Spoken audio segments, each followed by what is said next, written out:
जी अस्सलाम वालेकुम, क्या हाल है? सब लोग खैरियत से हैं? आपको बहुत बहुत ईद मुबारक हो। ईद की छुट्टियां चल रही हैं, मुझे यकीन है कि आप इन्हें एंजॉय कर रहे होंगे और इन छुट्टियों के अंदर आप भी उसी क्राइसिस का शिकार होंगे जिससे पूरा पाकिस्तान लड़ रहा है, और वो क्राइसिस है महंगाई। हम आज के व्लॉग में आपको ये बताएंगे कि आप महंगाई से कैसे जान छुड़ा सकते हैं और कैसे एक कंफर्टेबल लाइफ गुजार सकते हैं। तो बड़ा सिंपल सा एक व्लॉग है जिसका ताल्लुक सिर्फ और सिर्फ ईद के साथ है। अगर मैं आपसे ये कहूं कि दुनिया में बल्कि पाकिस्तान में किसी जगह पे भी महंगाई नाम की कोई चीज़ नहीं है, तो आपका रद्द अमल क्या होगा? मुझे यकीन है कि आप मेरी तरफ हैरत से देखेंगे, और हो सकता है कि आप पंजाबी में, सिंधी में, पश्तो में, बलूचिस्तान में वो सब कुछ कह दें जो ऐसे मौक़ों पे अमूमन कहा जाता है, और आप मुझे ये कहें कि क्योंकि इनके घर दाने पूरे हैं जी, और क्योंकि अल्लाह ने इनके ऊपर फजल किया हुआ है, रहम किया हुआ है, तो अब ये हम गरीबों का मजाक उड़ा रहे हैं, या इन सब का दिमाग ख़राब है। जैसे कुछ लोगों का दिमाग ख़राब पाकिस्तान में होता है और वो ये कहते हैं कि आपको गंदम नहीं मिल रही तो आप फौरी तौर पे केक खा लें, तो ये भी उसी कैटेगरी में आते हैं। लेकिन असल इशू यही है जो मैं अब आपके सामने रखने लगा हूँ। देखिए, दो चीज़ें होती हैं। एक चीज़ ये होती है कि आपके पास आमदनी है, फ़र्ज़ कर लें आपके पास 1 लाख रुपये है और आपने उस लाख रुपये में गुजारा करना है, ठीक है। और दूसरी साइड पे वो है कि जिससे आपने वो चीज़ें खरीदनी हैं। अब अगर ये चीज़ें जो आपने खरीदनी हैं ये लाख रुपए से ज़्यादा हैं और आपके पास सिर्फ 1 लाख रुपए है, तो आप एक क्राइसिस का शिकार हो जाएंगे, क्योंकि जो चीज़ें आपने खरीदनी है वो 2 लाख रुपए की है और आपकी जेब में जो है वो सिर्फ 1 लाख रुपए है। तो जाहिर है वो मैच नहीं हो सकेगा। जब मैच नहीं हो सकेगा तो आप डिस्टर्ब हो जाएंगे। अब यहाँ पर आपके पास 2 ऑप्शन होते हैं। एक ऑप्शन ये है कि आप इन चीज़ों को सस्ता करवा लें।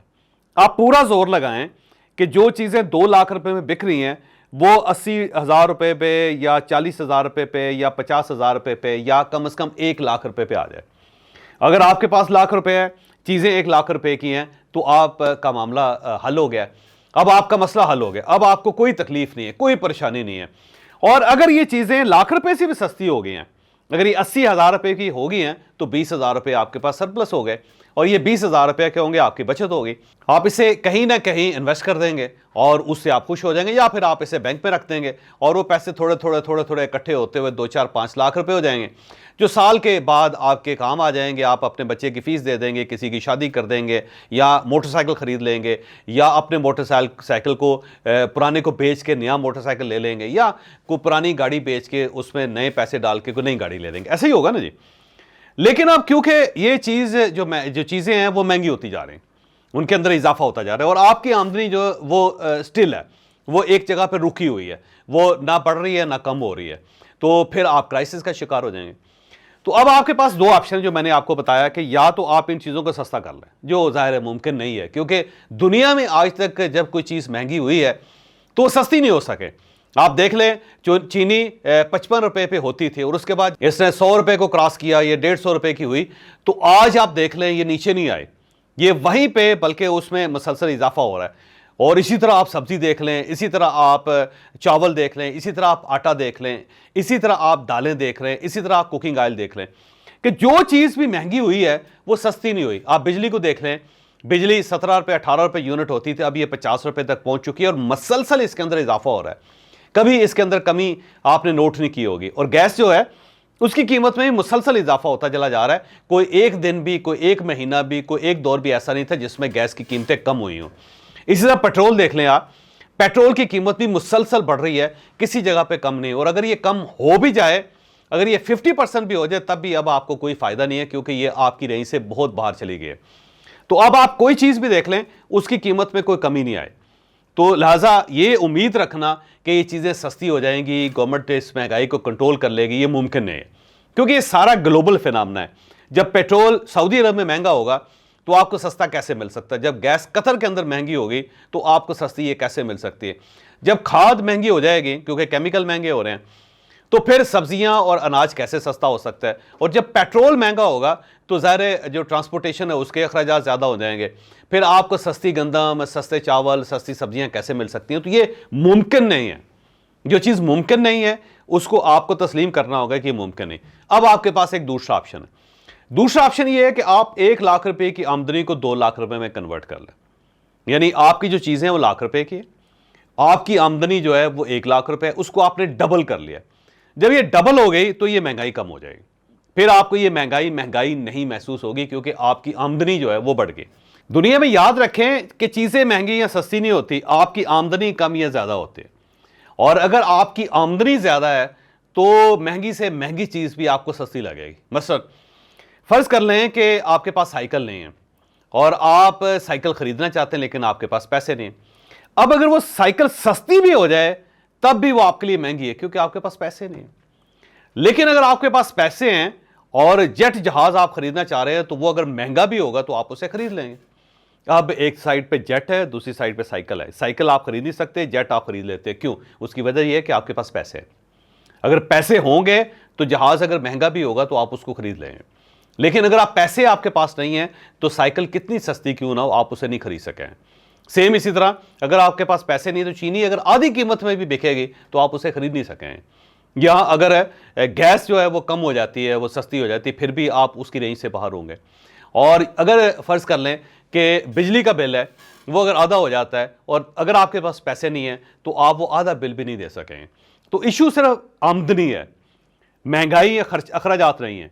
तो आपके पास ऑप्शन सिर्फ एक ही बचता है कि आपने महंगाई कंट्रोल नहीं करनी, आपने अपनी आमदनी में इजाफा करना है। और सबसे बेस्ट तरीका यही है कि आप अपनी आमदनी में इजाफा करें। अब सवाल यह है कि आमदनी में इजाफा कैसे हो सकता है। देखिए, आमदनी में 3 तरीकों से इजाफा होता है दुनिया में, और इन 3 तरीकों के अलावा कोई चौथा तरीका नहीं है कि जिससे आप अपनी आमदनी बढ़ा सकते हैं। और मैं आम लोगों की बात कर रहा हूं, मैं शहजादों की, बादशाहों की, बड़े सेठों की बात नहीं कर रहा, मैं आम लोगों की बात कर रहा हूं। आपके पास 3 ऑप्शन होते हैं अपनी आमदनी में इजाफा करने का। पहला जो तरीका है वो है स्किल, कि जिस स्किल से आप पैसे कमा रहे हैं उसको आप इन्हेंस कर लें। अगर आप एक अकाउंटेंट हैं और छोटी सी मुलाजमत कर रहे हैं और आपको 30,000 40,000 रुपये मिल रहा है, तो इसका मतलब ये हुआ कि आपको जो आमदनी है मिल रही है वो आपकी स्किल के बराबर है। अगर आप वहीं बैठे बैठे MBA कर लेंगे और आप अपनी स्किल को मजीद इजाफा उसमें कर लेंगे, तो वही जो 30,000 की आमदनी है उसे 3 लाख रुपए में होते हुए देने लगेंगे। तो पहला तरीका तो ये है कि आप अपनी स्किल में इजाफा करें। अगर आप स्किल को बढ़ाते चले जाएंगे तो डेफिनेटली आपकी आमदनी में इजाफा होता चला जाएगा। आज आप सिर्फ अकाउंटेंट हैं, कल आप चीफ अकाउंटेंट बन जाएंगे और उसके बाद आप फाइनेंशियल डायरेक्टर बन जाएंगे और हो सकता है आप कंपनी के CEO भी बन जाए, क्योंकि आपने अपनी स्किल में और अपनी एजुकेशन में आपने इजाफा कर लिया। तो आपको फौरी तौर पे जो भी आप काम कर रहे हैं उसके अंदर अपनी स्किल के अंदर इजाफा कर लें और उससे फौरन आपकी आमदनी में इजाफा हो जाए। दूसरा तरीका यह है कि आप अर्निंग हैंड में इजाफा करें, कि अगर पूरे खानदान के अंदर कोई फ़र्ज़ कर लें कि 6-7 लोग हैं और उन 6-7 लोगों में सिर्फ आप पैसा कमा रहे हैं और बाकी 5 लोग खा रहे हैं, 6 लोग खा रहे हैं, तब भी आपकी आमदनी में इजाफा नहीं हो सका, क्योंकि आपकी जो बकेट है उसके अंदर इतने ज़्यादा सुराख हैं कि उन सुराखों से वो सरमाया या वो पानी निकलता रहेगा। तो अब आप दूसरा ऑप्शन आपके पास ये होता है कि आप अपनी स्किल में इजाफा करें और साथ जो अर्निंग हैंड्स है उनके अंदर भी इजाफा करें। आपकी बेगम साहबा हैं, आप उनको काम क्यों नहीं सिखाते, कोई आप उनके अंदर स्किल क्यों नहीं बढ़ाते। अगर एक खातून खाना बहुत अच्छा बनाती है तो आप उसे एक कंपनी की शक्ल में कन्वर्ट क्यों नहीं करते। तो आप क्यों नहीं एक डिब्बा सर्विस शुरू करते कि जिन जिन लोगों को लंच चाहिए वो आपके घर से चला जाए। मैं बहुत सारे ऐसे लोगों को जानता हूं कि जिन्होंने अपने कोलीग्स के जो लंच हैं वो अपने घर से रखे हुए हैं, तो वो लोग उनको पे कर देते हैं, उनकी बेगम साहबा खाना पका देती है और वो साहब जो हैं वो फौरी तौर पे अपने ही दफ्तर के अंदर लोगों को लंच बॉक्स प्रोवाइड कर देते हैं और उससे उनका ठीक ठाक खर्चा चल रहा है। तो आप अपनी बेगम साहबा की स्किल बढ़ा सकते हैं। दूसरा, जो आपके बच्चे हैं और अगर उनकी उम्रें 12-13 साल से ज़्यादा हो गई हैं, तो अब आप बच्चों को भी डेवलप करें।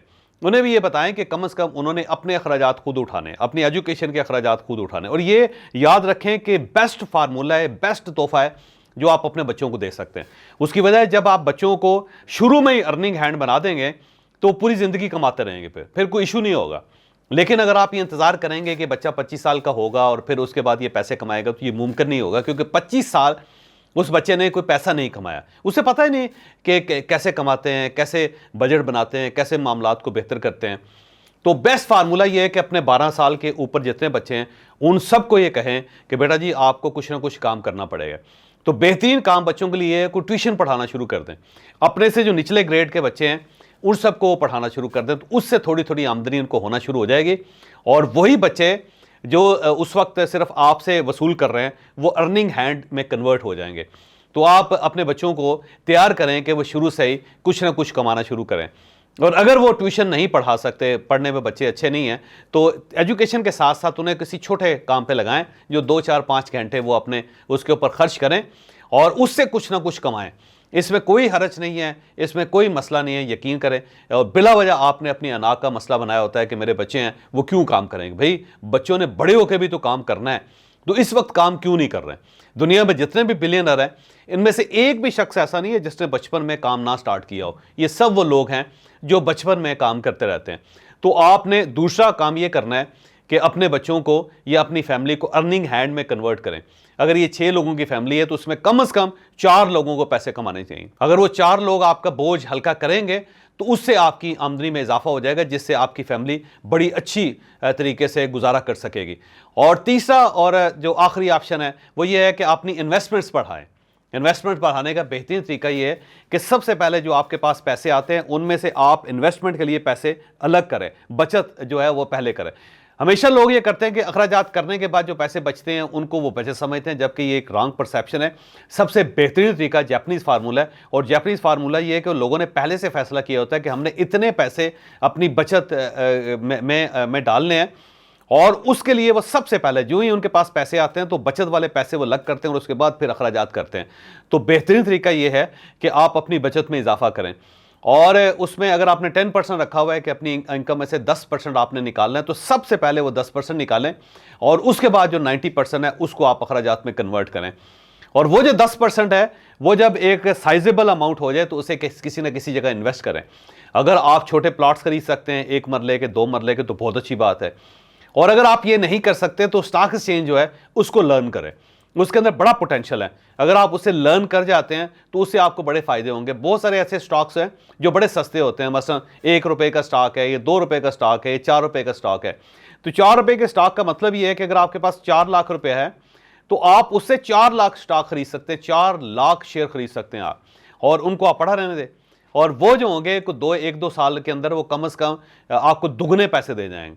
तो जो 4 लाख का स्टॉक होगा वो आपको 10 लाख दे जाएगा, 8 लाख दे जाएगा, और उससे जो पैसे आप कमाएं उनमें से आधे आप खर्च करें और जो बाकी पैसे उसको दोबारा आप स्टॉक एक्सचेंज में लगा दें। लेकिन इसके लिए ज़रूरी है कि आप इसे लर्न करें।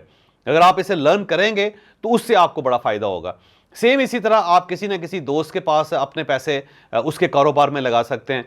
कहीं ना कहीं आप चीज़ें सप्लाई कर सकते हैं। मसलन फ़र्ज़ कर लें कि आपका एक दोस्त है, उसका वो रेस्टोरेंट चला रहा है, उससे आप ये कह सकते हैं कि जी आपको मुर्गी सप्लाई मैं किया करूंगा, या अंडे मैं सप्लाई करूंगा, या मैं अनाज आपको सप्लाई करूंगा, या मैं चावल आपको सप्लाई करूंगा।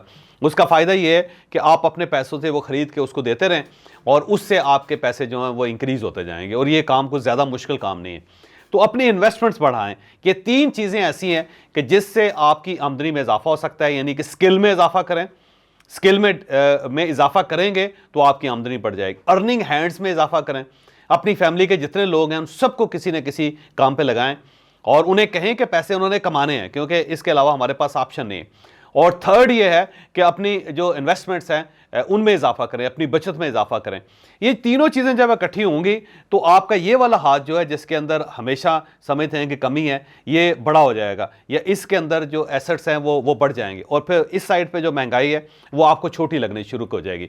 तो इसके अलावा कोई ऑप्शंस नहीं है। तो इस ईद पे मेरी तरफ से यही एक मशवरा है कि ठीक है, आप मुश्किल वक्त में हैं और मुश्किल वक्त आने वाले दिनों में बढ़ेगा, क्योंकि कोई इम्कान मुझे नज़र नहीं आ रहा किसी साइड पे कि यहाँ पे कुछ चीज़ें कंट्रोल हो जाएंगी, बल्कि क्योंकि पूरी दुनिया में कंट्रोल नहीं हो रही। आप यूके में देख लें, अमेरिका के अंदर देख लें, कनाडा के अंदर देख लें, आप यूरोप के अंदर देख लें, आप मिडल ईस्ट के अंदर देख लें, हर जगह पर महंगाई बढ़ती चली जा रही है और किसी मुल्क के कंट्रोल में भी नहीं है। तो आपके पास ऑप्शन फिर वही है कि आपने अपनी इनकम में इजाफा करना है, इसके अलावा कोई ऑप्शन नहीं।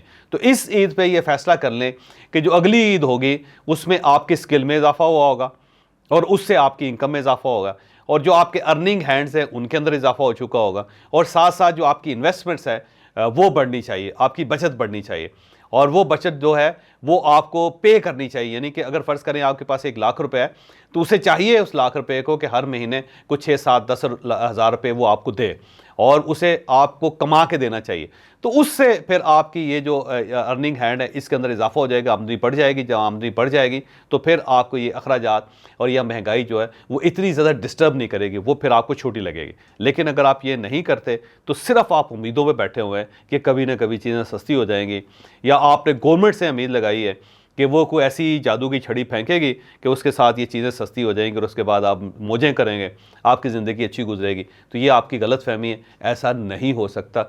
ऑप्शन आपके पास सिर्फ एक ही है।